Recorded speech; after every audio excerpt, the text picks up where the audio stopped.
for the trip. And so I'm going to give you a few pointers here in this little video. And I'd like you to just consider each of them. And if you ever have any questions, you know that myself and of course Astrid are here to help you to make sure that we have a wonderful trip with as little problems as possible, right?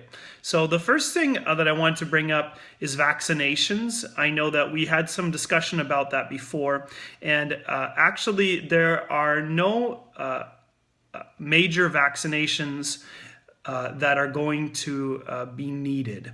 So routine vaccinations are required for Panama, but they're not going to be asking for proof of vaccination to enter the country, which was one of the concerns that I had. So that's not going to be a problem.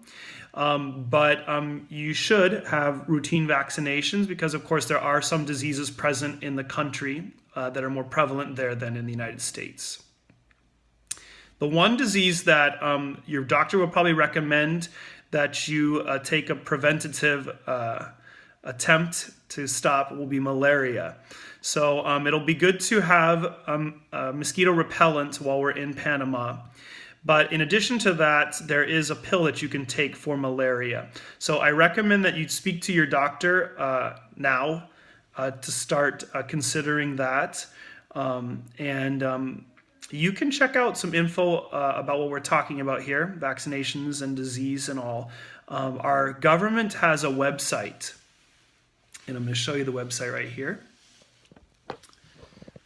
that talks about vaccinations and diseases present in the country of Panama, specifically things of concern for Americans.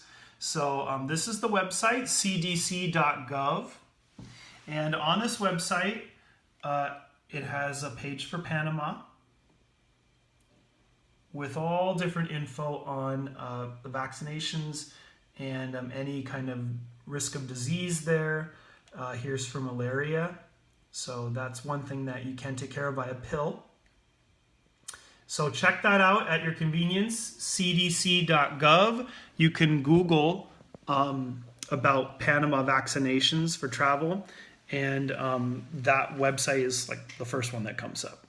So that's vaccinations. So please make sure that you have what you need, and especially look into malaria, okay, the pills. A huge thing for all of us is going to be packing, all right? We're not going to be able to bring a whole caravan of suitcases, all right? So if you are a person who's normally accustomed to a lot of, things to keep yourself how you like to be kept, you need to reconsider that for this. This is a pilgrimage, and I'm recommending that you just take a backpack of clothes and be very simple, because being very simple will allow us to be prepared for whatever comes up. So when we go to Panama, we do not know how long of a walk we will need to take from where we'll be dropped off from the bus to where we'll be staying. So it's important that we travel really lightly, because if you don't, you will be carrying your own suitcase, potentially for miles. So it's important that we just be aware of that. And I also want you to remember that while we are in Panama, we will require you to wear the shirts we have bought for you. So we have purchased for each of you 2 shirts, which means that of the 6 days in Panama, so we'll give you 1 or 2 days free. There's more than 6 days, but 6 of those days, I'm planning for us to be wearing those shirts, which means that you'll be wearing the same shirt for 3 days in a row, all right, in a humid country. So, bring deodorant or do whatever you need to do to deal with that. But I do want us to wear the matching shirts because in a huge crowd with lots of people around, it's a way for us to identify each other. It's also a way for us to represent where we're coming from St. Mary's Church. So we chose a blue shirt, which is the color of Mary. And I just want you to be aware of that. Pack really lightly. The shirts that we purchased for you are shirts that you are going to have to pick up at the parish. So once we get them, which should be soon, we will let you know that, and you won't need to come and pick up your 2 shirts, okay? And have those all ready. The reason for that is because we will not be traveling together to the airport. I know some of you parents or friends maybe want to drop you off and pick you up from the airport, which is awesome. So we're not going to arrange for all of us to travel together. But if some of you would like to carpool together, you're welcome to talk to me or to Astrid, of course, and we can arrange a carpool if you guys need help doing that. So, if you want to do that, you need to let one of us know like ASAP, not the day before, all right? So otherwise, it's kind of every man for himself, all right? So we are going to be meeting at the airport. So those of you going to Costa Rica, which is almost all of you, we are leaving on the 17th of January. And the flight is at 12:30. So I recommend that you get to the airport at least 3 hours early at 9:30, okay? So even earlier would be better. It's really not going to be a pretty picture if any of us miss the flight to go. And I'll tell you why. Because when we arrive in Costa Rica, there is one stop in San Salvador, but we will be going on right from there to Costa Rica. So it's actually going to be like 9:30 when we arrive in Costa Rica.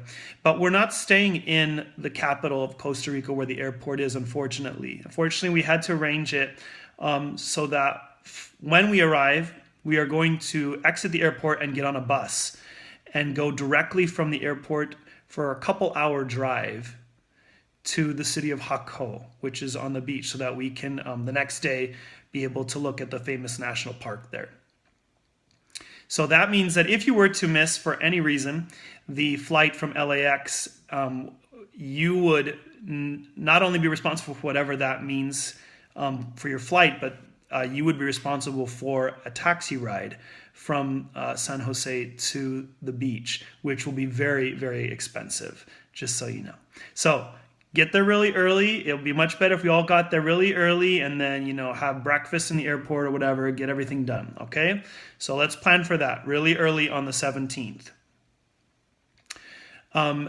As you know, we will be in Costa Rica from, that's Thursday night, but Thursday night until the next Monday. So that would be the 17th Thursday night, 18th Friday, 19th Saturday, 20th Sunday, and the 21st Monday is when we will be leaving Costa Rica by bus to go to Panama.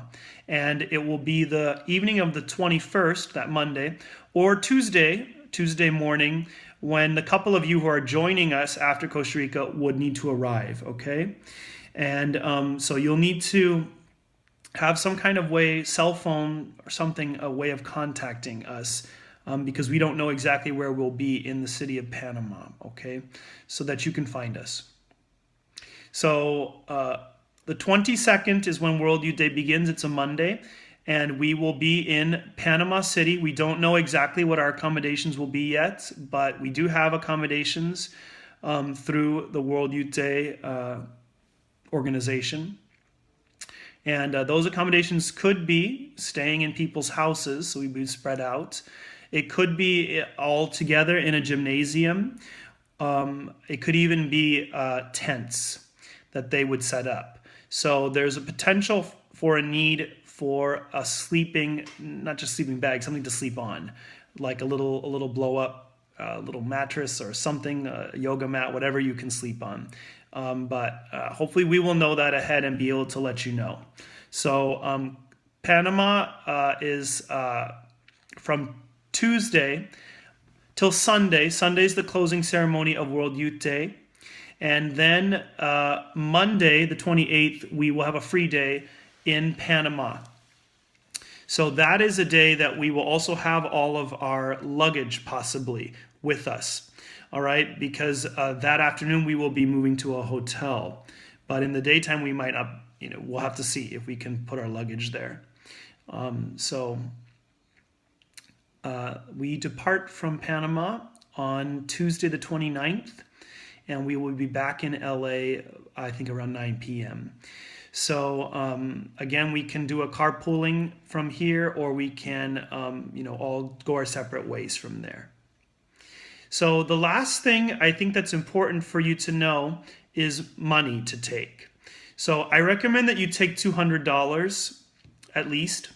That money can be for your expenses, and also some of your food you will need to cover on your own. So for example, that last day, that Panama Monday, that Monday after the event is over, we're not going to be covering the food on that day, okay?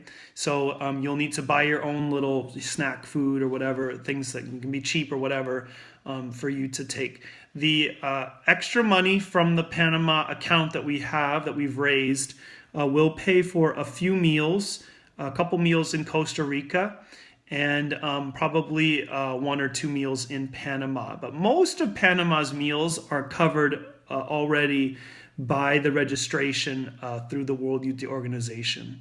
But if there are any meals that are not covered in Panama, those you will need to pay for on your own, okay? We will try to do, I think, Sunday night, we will pay for a meal from the Panama account. But the Monday we'll be paying for our own food, okay? So I recommend $200. Panama, the currency is American money. Costa Rica is not, and so if you are going to buy little souvenirs or things in Costa Rica, you may need to use a credit card. So make sure you have a credit card that works, and a credit card that you can let them know ahead that you will be in Costa Rica and Panama in case you need to use it, okay? Those are the points that I wanted to give you. Just remembering to bring money, at least $200 I would recommend. Remembering to pack light so that we're not having to take a lot of luggage around. Remembering to be on time, to be really early, for the day that we depart so that we don't have any issues. And remembering that, we're on a pilgrimage, and remember to pray for our pilgrimage. The last thing I want you to know, and I've announced this a little bit to you, but the weekend after we return to the United States, we are going to do a little exposition after all the masses in Palmdale for the people. As you know, we've done a lot of fundraising. There have been a number of parishioners who have supported us financially as well as with their prayers. And so that weekend, I would like all of you to be available to help in that little show. So what we're going to do is we are going to set up in the hall after all masses, kind of cookies and punch, little reception to thank people. So we'll announce in every mass. And what we're going to do is collect some pictures that we've taken or some of the souvenirs and just set up a little display, basically. And we're going to be there to welcome parishioners and to maybe share some story from the event, or just to kind of talk to people, and as a way of thanking the community for all the really amazing support that they've given us in preparing for this trip. So just be aware of that. Please be available on that weekend. If we can all do it, then we would only probably each have to be at 2 masses maybe. That would mean about 4 of us, approximately 4 of us after 2 masses each. So that would be awesome, and a way of kind of thanking the community, especially for those of you who did fundraise a lot and have received a lot from our St. Mary's community. So last thing to remember is prepare your chants, prepare your singing voice. We're going to be singing and doing all kinds of fun things on the trip, and we'll also be praying, so practice the rosary. And we are going to be, the weekend before we leave, taking intentions from people, if there are intentions they'd like us to carry to World Youth Day. So if there's any other questions that you have, of course, you know that Ashton and I are here for you, and you can talk to us and ask us those questions. We can do another video if you'd like, if this was helpful to you. And well, I'm looking forward to it, and I'm looking forward to being on pilgrimage with all of you. God bless you all.